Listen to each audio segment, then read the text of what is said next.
Bien, les doy la bienvenida. Vamos a seguir trabajando con esta clase número 3 en relación a lo que es las diferentes normativas que dan aval a esto de las propuestas educativas integrales para los estudiantes con discapacidad dentro del sistema educativo inclusivo. Vamos a volver a trabajar con el PRESI, sí, ya ustedes tuvieron que desarrollar lo que era la Ley de Educación Nacional y la Ley de Educación Provincial en relación a cómo definíamos a lo que es educación especial como modalidad transversal al sistema educativo y a las otras 7 modalidades, ¿sí? Intervenimos desde la obligatoriedad del sistema educativo, así que son los actualmente sala de 4, hasta la terminalidad a nivel secundario en la Ley Nacional de Educación y en la Ley Provincial de Educación hace entender y entrever que trabajamos a lo largo de toda la vida, ¿sí? Es algo como para continuar profundizando. Esta clase número 3 lo que vamos a hacer es trabajar algunas resoluciones del Consejo Federal de Educación. El Consejo Federal de Educación básicamente funciona con todos los presidentes o ministros de educación de cada jurisdicción. En el caso nuestro es la presidenta del Consejo Provincial de Educación, o en su defecto el vicepresidente o el viceministro, ¿sí? Lo que hacen es una sesión, ¿sí? En cada sesión se trabajan sobre tablas o sobre los borradores de diferentes marcos normativos y se aprueban por votación directa o se trabajan en relación a mejoras que haya que realizar. De esta manera funciona el Consejo Federal, o sea, está presidido por autoridad del Ministerio de Educación de la Nación y Turismo actualmente, y hay una secretaría de coordinación en relación a solamente el Consejo Federal, ¿sí? Como presidencia, o sea, está presidido por uno de los miembros. Es la forma de federalizar, ¿sí? Y construir equitativamente todas las resoluciones. Ahora lo que vamos a ver es 3 resoluciones y problematizar para la clase 4. ¿Sí? Voy a tratar de no hacer muy extenso, ¿sí? Es bastante material, así que lo ideal va a ser que participen en el foro, ¿sí? Para trabajar sobre determinadas preguntas. ¿Se acuerdan que habíamos visto que habíamos definido como un camino lo que es la educación especial, ¿sí? Y cómo fue atravesado por la diferente normativa que fue surgiendo? Una de las preguntas que yo les hice es cómo impactó, ¿sí? La Ley Nacional de Educación y la Ley Provincial de Educación en relación a la Convención de los Derechos de las Personas con Discapacidad. Si vamos al camino histórico, ¿sí? Van a ver que esta Convención de los Derechos Humanos, de los Derechos de las Personas con Discapacidad, perdón, es un trabajo bastante arduo, ¿sí? Y es incluido, incluso es muy difundido, muy trabajado por las ONG, grupos de padres y demás, lo cual influyó significativamente en la Ley de Educación Nacional. Obviamente su sanción en el 2008, ¿sí? Con su aprobación como Argentina como Estado aparte, eh, impacta fuertemente en la Ley Provincial de Educación, y van a ver que muchas palabras tienen que ver con el marco teórico que tenemos adentro de la Convención de los derechos de las personas con discapacidad, y muchas también de las resoluciones del Consejo Federal. Esto ya lo fuimos trabajando, así que yo lo voy a ir avanzando rápidamente. Para entender, antes del enfoque, antes de la Convención de los Derechos de las Personas con Discapacidad, fuertemente estábamos en un modelo rehabilitador, ¿sí? Con la sanción y en base a toda la construcción posterior, vamos a hablar de un modelo social de discapacidad y un modelo de derecho. Este cuadro comparativo es muy gráfico. El problema antes estaba en la persona, hoy por hoy está en el entorno y en la sociedad. Antes la discapacidad se veía como una consecuencia de una deficiencia, un funcionamiento, una enfermedad de la persona, y hoy por hoy está entendida como si consecuencia de las barreras para la participación, para el aprendizaje, ¿sí? De la persona. Las soluciones antes estaban diseñadas por expertos, hoy por hoy las personas con discapacidad participan en el diseño de soluciones, y eso tiene que ver con modelos psicológicos funcionales y de planificación centrada en la persona. Y buscan eliminar antes buscaban eliminar o normalizar a la persona, que es una palabra que fuertemente vamos a trabajar después en el eje 2, la normalización, y el modelo actual sí busca rehabilitar integralmente, eliminar barreras físicas, sociales, económicas y culturales. ¿Sí? Posteriormente, el Consejo Federal de Educación sí empieza a trabajar diferentes resoluciones. Acuérdense que nosotros habíamos hablado que estaba la ley Federal de Educación, sí, que estaba en la época del presidente de Menem, y había descentralizado cada propuesta a cada jurisdicción. O sea, cada jurisdicción, cada provincia hacía y entendía, sí, cómo configuraba su sistema educativo en base a algunas premisas. Por eso van a ver que en su momento, cuando estaba EGB 1, EGB 2, EGB 3, algunas provincias seguían manteniendo primaria con 6 años y secundaria con 6 años, como lo era la provincia de Córdoba, por ejemplo. Como era necesario federalizar la propuesta educativa y que no haya distinción por el abordaje regional, lo que se hizo fue trabajar primeramente con un documento de discusión, ¿sí? Que fue publicado, que fue elaborado en febrero o marzo del 2009 y fue publicado en octubre del 2009, que ustedes básicamente conocen, y es el documento de Orientaciones 1, ¿sí? Que es Educación Especial, una modalidad del sistema educativo. Básicamente se establece que este documento va a aportar a cada jurisdicción, ¿sí? La posibilidad de discutir, ¿sí? Y a su vez favorecer el conocimiento de normas, políticas, sujetos y sentidos sobre intervenciones educativas y los criterios para la toma de decisiones desde una modalidad que debe trabajar articuladamente entre el sistema educativo y con otras políticas públicas, especialmente con salud. Esto que tiene que ver, 2009, ¿sí? 11 años atrás, nosotros estamos todavía fuertemente ligados a la salud, ¿sí? Por ende había que trabajar fuertemente en articulación para que se entienda que nosotros somos una modalidad educativa y que tenemos que prestar atención y atender, ¿sí? A los estudiantes adentro del sistema educativo. A su vez había que discutir sobre quiénes eran nuestros sujetos con discapacidad, o sea, nuestros sujetos de estudio, nuestros sujetos destinatarios de la propuesta educativa, y acordar, ¿sí? Pautas federales. Santa Cruz fue una de las provincias que participó, ¿sí? de esta discusión, de este documento de Orientaciones 1. Sí, básicamente eso trasluce con la resolución del Consejo Federal 105/10, que es este documento que tienen ustedes para trabajar. Primeramente hay un documento borrador, sí, que es que sale en febrero o marzo, se aportó en cada institución o cada jurisdicción, y en octubre salió la versión definitiva, que es el que todos conocen, sí, y que trabajan actualmente y que vamos a seguir trabajando porque tienen muchas terminologías que nos ayudan a entender un poquito hacia dónde apunta la modalidad de educación especial en relación a la integración y la inclusión educativa. Desprendiendo un poquito más el Orientaciones 1, vamos a ver que nos va a definir, ¿sí? Básicamente nuestra relación como modalidad dentro de la Ley de Educación Nacional, ¿sí? Como transversal a todos los niveles obligatorios, que vamos a trabajar a partir de una política de inclusión, ¿sí? Utilizando como herramienta la integración educativa, que como modalidad de educación especial es necesario que empecemos a producir información desde la modalidad, entendiendo la superación de la discapacidad, entendiendo a generar culturas inclusivas, ¿sí? Eliminar barreras, concientizar sobre la no discriminación y demás. Y tomar básicamente lo que es un enfoque de sujeto de derecho, o sea, reconocer a nuestro alumno con discapacidad como sujeto de derecho.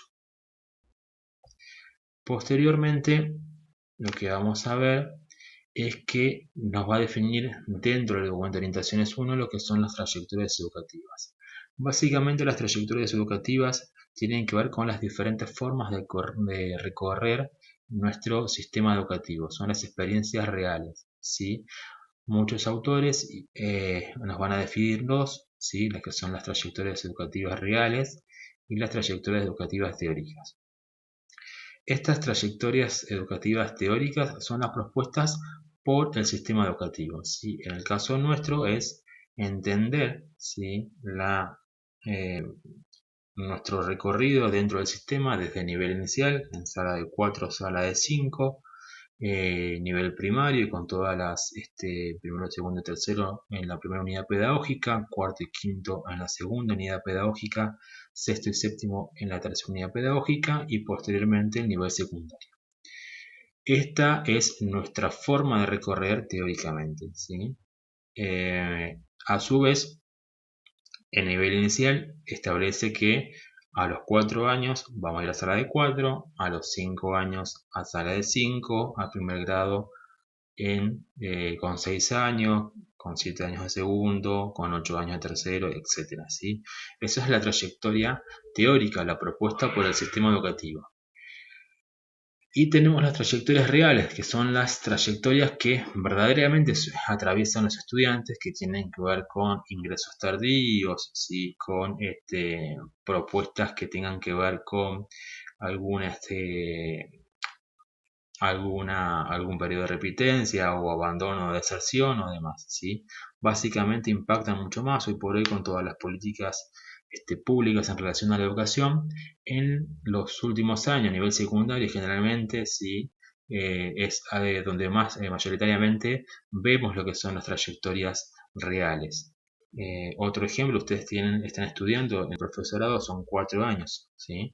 Esta es la propuesta que hace desde la institución, es la trayectoria teórica y ustedes su forma de recorrer el sistema, ¿sí? Su carrera, que puede ser que por X motivo tengan que demorar un año, un mes, tengan que dejar, después retomen y en vez de tomar 4 años lleve 6.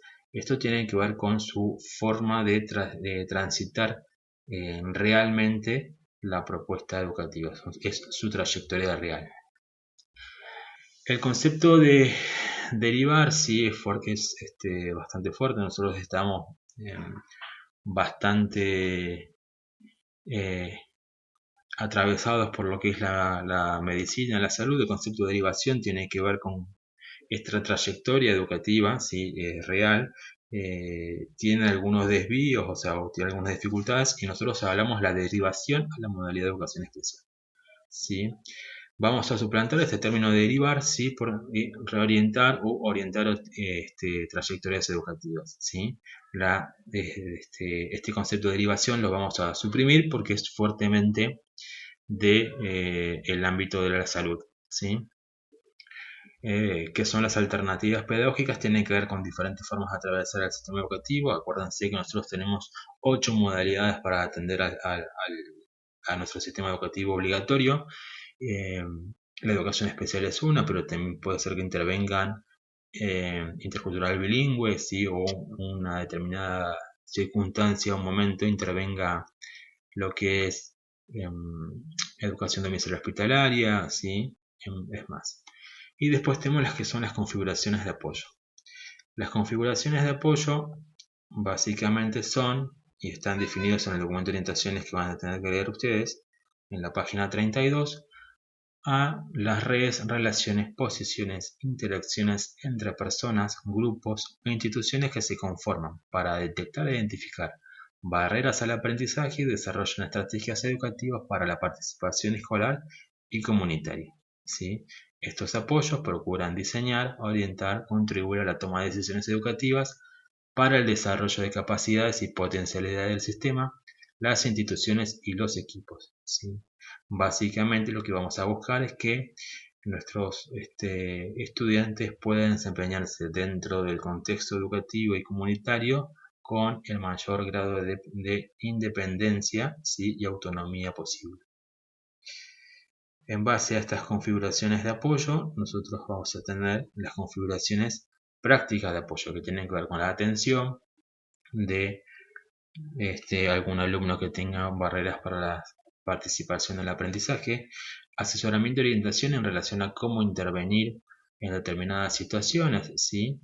Capacitación, que puede ser los famosos talleres con docentes de otros niveles o modalidades, la provisión de recursos, que tiene que ver con proveer material específico de la modalidad especial, sí, puede ser el diseño de agendas con pictogramas o transcripciones de textos a braille o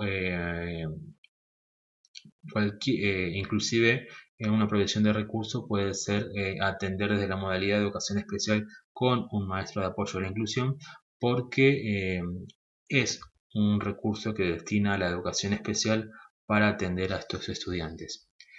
La cooperación y acción coordinada, seguimiento e investigación, ¿sí? Son dos cuestiones muy importantes. La investigación es poder investigar en relación a problemáticas específicas, por ejemplo, alumnos con discapacidad intelectual en relación a los procesos lógico-matemáticos, por ejemplo, sería un proceso de investigación que se podría hacer desde la modalidad de educación especial. Básicamente lo que vamos a hacer es acompañamiento de articulación en los procesos de integración, trayectorias educativas integrales de los alumnos con discapacidad, múltiples formas de atravesar esas experiencias educativas. ¿Sí? Estas experiencias educativas no son trayectorias educativas lineales ni reales, sino que requiere itinerarios personalizados, y quiere decir que hay diferentes formas de atravesar el sistema. Básicamente hay tantos itinerarios como alumnos hay en el sistema, o sea, cada alumno aprende a su ritmo, a su tiempo y a su particularidad, y el sistema tiene que atender, ¿sí?, a lo que es la modalidad.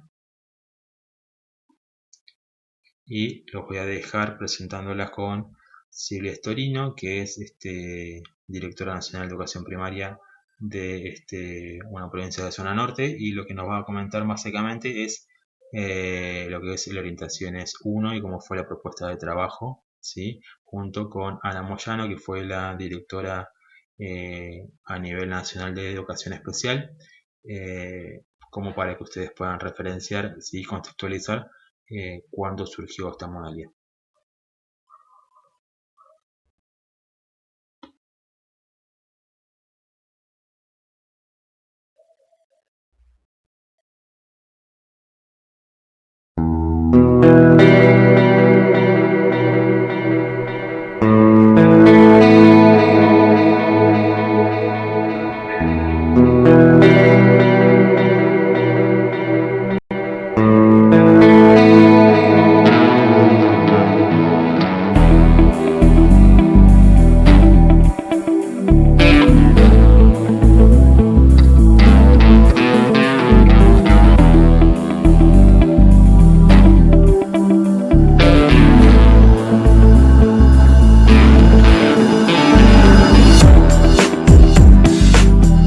El sistema en términos de trayectorias es un esfuerzo en tratar de garantizar los derechos educativos de todos los chicos, niños, jóvenes, adultos. Cuando uno habla de trayectoria, en definitiva de lo que habla es cómo cada uno de esos ciudadanos tiene la oportunidad de transitar, y no solo transitar, sino de aprender en ese tránsito los contenidos que la sociedad ha definido que cada nivel enseña. Entonces, hablar de trayectoria en definitiva es hablar de cómo un Estado democrático garantiza el derecho a la educación, y entonces cómo los adultos, no exento de problemas, de dificultades, pero cómo los adultos discutimos y hacemos escuelas que permitan efectivamente que haya una buena experiencia en cada nivel, conforme a la franja etaria con la que le toca trabajar.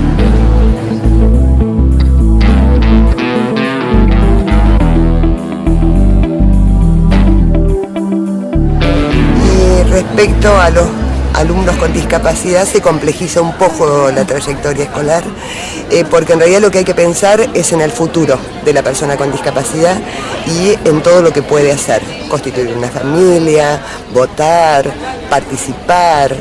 Y en ese sentido a veces se complejiza porque se los infantiliza, siempre se los trata como niñitos, en general somos tutoriales con ellos, no le damos una educación integral, sino más bien tratamos de decidir y de pensar por el otro. Entonces, pensar en términos de trayectoria es pensar en el sistema educativo, pensando en el derecho a la educación de todos, entre ellos de las personas con discapacidad, mirándolos como personas y no como discapacitados.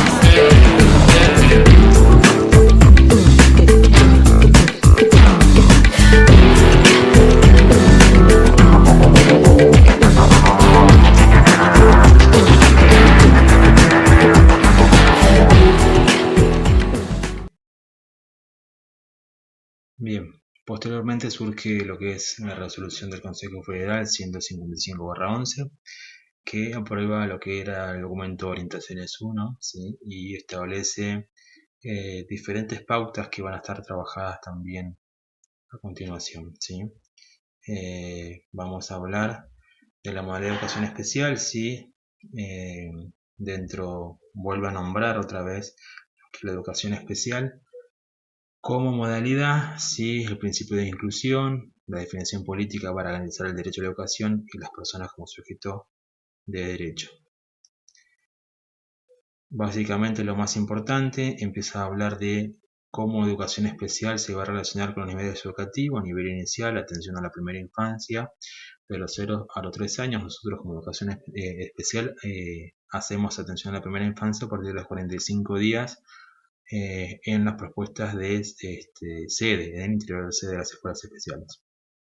Atención a la infancia de sala de 4 y 5 años, nivel primario, ¿sí? Educación para adolescentes y jóvenes con discapacidad, educación permanente para adultos con discapacidad, formación docente, ¿sí? Cómo intervenimos nosotros como modalidad. Y nuestra relación con otras modalidades, ¿sí? Educación técnico profesional, artística, permanente y jóvenes adultos, rural, intercultural bilingüe, contexto en privación de libertad, domiciliario hospitalario, ¿sí? Lo más importante de esta resolución es entender que la propuesta educativa de la resolución del Consejo Federal 155 establece que esta trayectoria educativa que comienza en nivel inicial, nivel primario, va a estar atravesada de la siguiente manera. Nivel inicial ingresa la propuesta obligatoria, que es nuestra sala de 4, ¿sí? y 5 años, ¿sí? Egresa de esta nivel inicial y ingresaría al nivel primario. En el nivel primario puede suceder de que haya dos formas de transitar la experiencia. Básicamente, de que no haya ajustes de su propuesta educativa, o sea que no haya ni adaptaciones curriculares, ni haya necesidad de modificar algún componente del currículum, y por ende aprendería el total de sus aprendizajes propuestos por el nivel primario. Ese alumno estaría en condiciones de acceder al nivel secundario, que es el nivel inmediato superior. En relación a si un alumno transitaba con esta resolución 155, contextualizémonos ahí, transitaba a nivel primario, pero tenía dificultades y había que adaptar algún contenido curricular o exceptuar de algún espacio curricular, no podía acceder al nivel secundario y tendría que ingresar a esta propuesta de educación para adolescentes y jóvenes con discapacidad, que esta propuesta es la que brinda en la ciudad de Río Gallegos todas las escuelas de educación especial, ¿sí? En la propuesta de los 12 a los 22 años, a excepción de la escuela especial número 1, que solamente trabaja de los 45 días hasta los 12 años de edad. ¿Sí? Esto es muy importante entender cómo proponía la resolución 155 esta experiencia dentro del sistema educativo. ¿Sí? Propuestas de aulas inclusivas. Y les voy a dejar a la coordinadora Ana Moyano, que va a contar un poquito sobre esta resolución.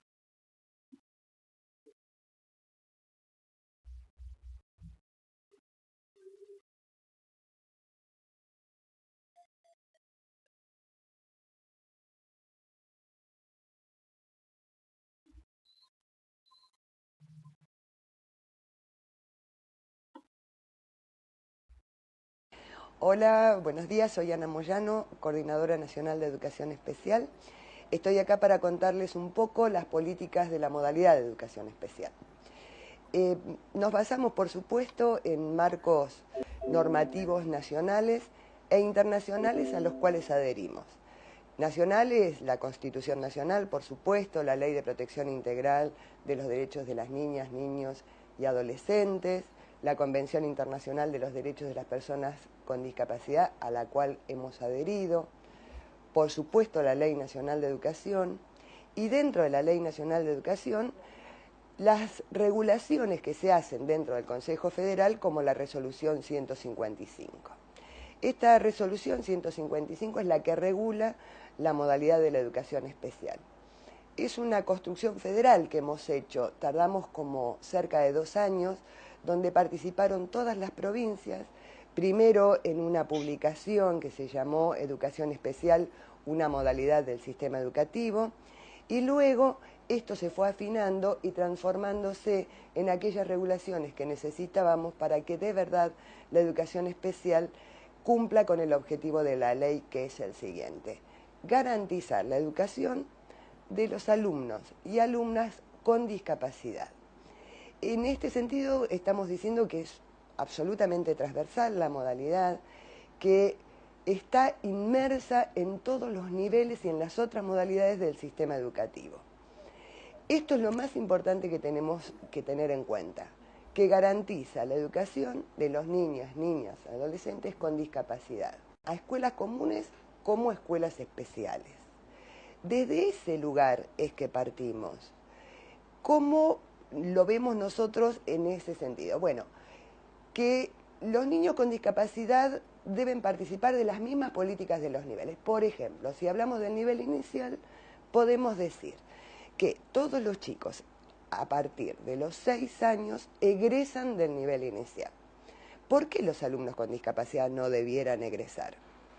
Ya que la certificación del nivel inicial es solo por asistencia, no por contenidos, no por conocimientos. En ese caso, participamos de la misma política del nivel.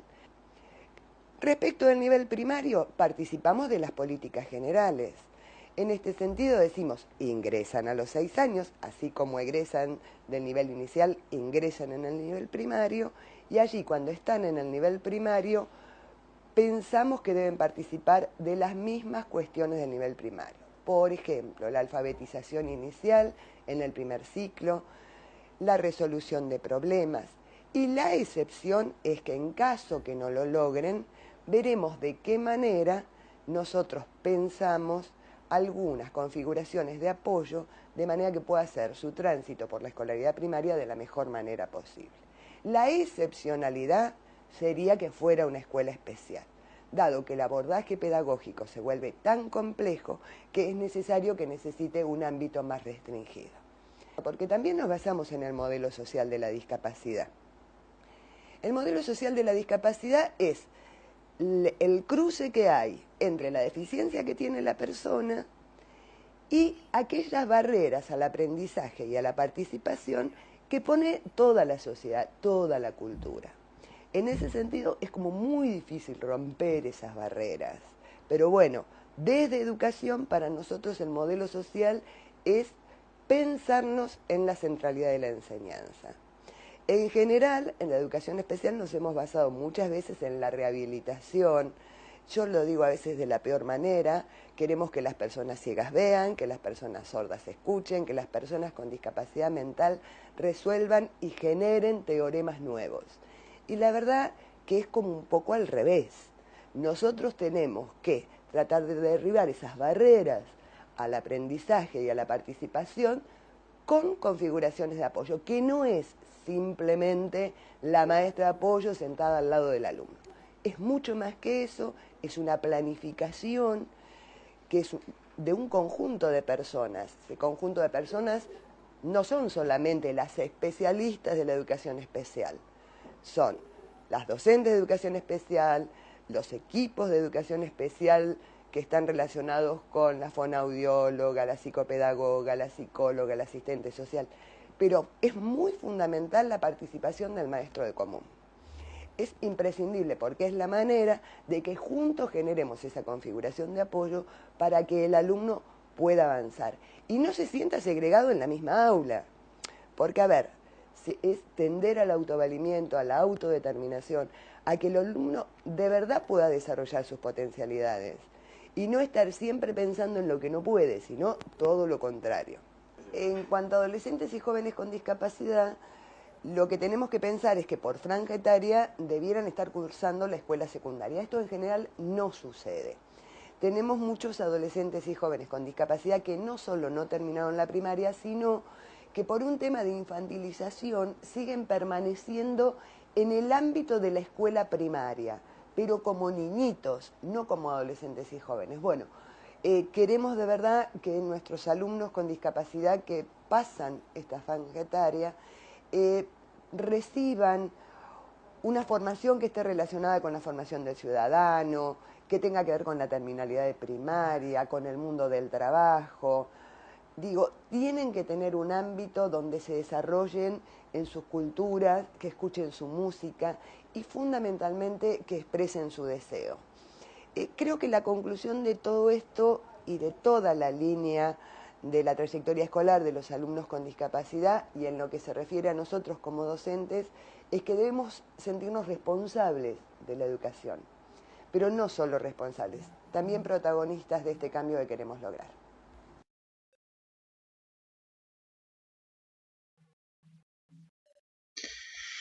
Bien, continuando, como decía Ana Moyano, participamos de todas las que tienen que ver con las políticas de los niveles, ¿sí? Y en este caso me parece importante que ustedes conozcan resolución del Consejo Federal 174/12, que son las pautas federales para el mejoramiento de las enseñanzas y el aprendizaje y las trayectorias escolares en el nivel inicial, primario y modalidades, y su regulación.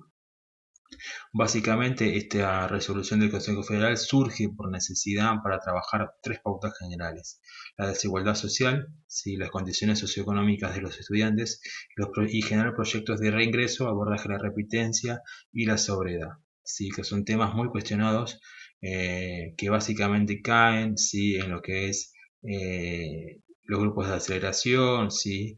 Estos alumnos que ingresan tardíamente y son puestos en un grado por edad del sistema educativo. O sea, si, por ejemplo, un alumno que tiene 9 años ingresa al sistema nivel primario, y en vez de ingresar a cuarto grado y generar un proyecto de reingreso, lo que directamente se propone es que ingrese a primer grado, pero en general debería ser un proyecto de reingreso.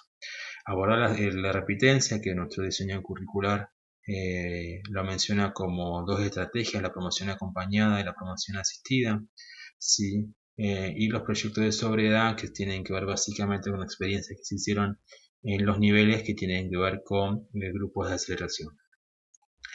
Esta resolución es bastante cortita, básicamente yo la voy a tratar de hacer sintética para que no se haga muy larga la clase. Nivel inicial va a pautar solamente como único criterio de ingreso, ¿sí?, la edad cronológica, ¿sí? Nuestro sistema educativo formal establece como obligatorio el ingreso a la sala de 4 años. Con discapacidad, sin discapacidad, el sistema educativo es uno. Ingresan a nivel inicial todos, ¿sí? No es que un alumno, porque tenga alguna condición de discapacidad, por ejemplo, que algo que ya sea abordado por la modalidad anteriormente, o que justo cuando cumple 4 años, en vez de inscribirlo en un jardín del nivel, lo quieren inscribir en una escuela especial, esta última orienta a la familia que le corresponde ir a nivel inicial. En relación a la trayectoria, el ingreso va a ser a la sala de 4 con 4 años, a la sala de 5 con 5 años. Va a ser el único criterio de ingreso. Su trayectoria educativa dentro del nivel inicial, sí, los contenidos no son acreditables, ¿sí? O sea, los informes orientadores que hacen los docentes de nivel inicial no tienen por finalidad la evaluación, ¿sí?, como entendemos nosotros en el resto de los niveles, sino que tienen que ver con fines orientadores, ¿sí? Su trayectoria va a ser un tránsito, o sea, va a transitar de manera libre dentro del nivel inicial. Su evaluación, sí, como dije anteriormente, los contenidos no son acreditables, son orientadores, ¿sí? Finalizando el nivel inicial, sala de 5 años, lo que se va a hacer es unas articulaciones con el nivel primario, y en base a eso generar diferentes estrategias para que este alumno pueda ingresar al nivel de la mejor manera. Va a haber un informe de desempeño en articulación, ¿sí?, contando todo lo que aprendió nuestro estudiante de nivel inicial, para que haya insumo para el nivel primario. En el nivel primario, el ingreso es la edad cronológica. Puede ser, no importa si si el alumno no hizo nivel inicial, ¿sí? Si no puede haber hecho nivel inicial, posteriormente ingresa a nivel primario, o no puede haber hecho nivel inicial, cumplir 6 años y ingresar a primer grado. Esto es muy importante porque no es condición para el nivel primario contar con el nivel anterior. Puede haber ingresos tardíos, como había dicho anteriormente, o sea que tenga 7 años, ¿sí? Este alumno debería tener un proyecto de reingreso e ingresar a segundo grado y no ingresar a primero, ¿sí? Por eso el concepto muy importante de unidad pedagógica. Su trayectoria dentro del nivel, ¿sí? Primario va a ser libre, ¿sí? Nosotros en nuestro nivel primario vamos a trabajar fuertemente lo que son las trayectorias educativas y lo que tenga que ver con sus pasajes dentro de la unidad pedagógica, y la promoción acompañada y la promoción asistida. La promoción acompañada no tiene que ver con esto discurso que hay, que es la promoción por decreto, ¿sí? La promoción acompañada es una promoción, es una estrategia, ¿sí? Porque está comprobado con diferentes estudios cómo impacta significativamente hacer repetir a un estudiante, ¿sí? Cómo son las connotaciones, y que no es lo mismo, ¿sí? Que no garantiza enseñar nuevamente lo mismo y que el alumno vaya a aprender, ¿sí? Que nuestro estudiante vaya a aprender. Por eso se habla de acompañar estas promociones, estas propuestas educativas, y cuando un alumno dentro del nivel primario no puede acceder a la totalidad de contenidos, se debería hacer una promoción acompañada y en base a eso generar estrategias al año siguiente para que este alumno aprenda. Tiene que haber estrategias, ¿sí? No es que los contenidos no aprendidos del año anterior se olvidan o no están más o no se consideran, sino que se tiene que haber estrategias de que este año, ¿sí? Trabajemos integralmente todos los contenidos no abordados. El egreso va a ser séptimo grado, ¿sí? Con toda la terminalidad de los contenidos. Básicamente es lo que plantea nuestra propuesta educativa del 174, ¿sí? Ahora bien, yo les dejo esta última pregunta para inquietud y para ir hilando la clase que viene, la clase número 4. ¿Por qué la ONG, ¿sí? Por ejemplo, artículo 24, se opusieron fuertemente a la resolución 155? Para ello hagan fuerte hincapié, si es una pregunta de análisis, una pregunta de poder reflexionar y poder relacionar con sus conceptos previos, lo que yo le decía, cómo proponía la resolución 155 la trayectoria educativa de nuestros estudiantes dentro del sistema educativo, ¿sí? Estos estudiantes que no tenían la terminalidad y la totalidad de contenidos en nivel primario, ¿qué pasaba con ellos? ¿Sí? ¿A dónde ingresaban? ¿Qué iban? ¿Sí? ¿Qué pasaba? ¿Qué pasaría, ¿sí? Con las experiencias de cada uno? Bien, es una clase bastante larga, traté de ser como bastante sintético. Tienen el trabajo práctico para realizar, las consignas ya están puestas dentro de la sección actividades y nos estamos leyendo en el foro.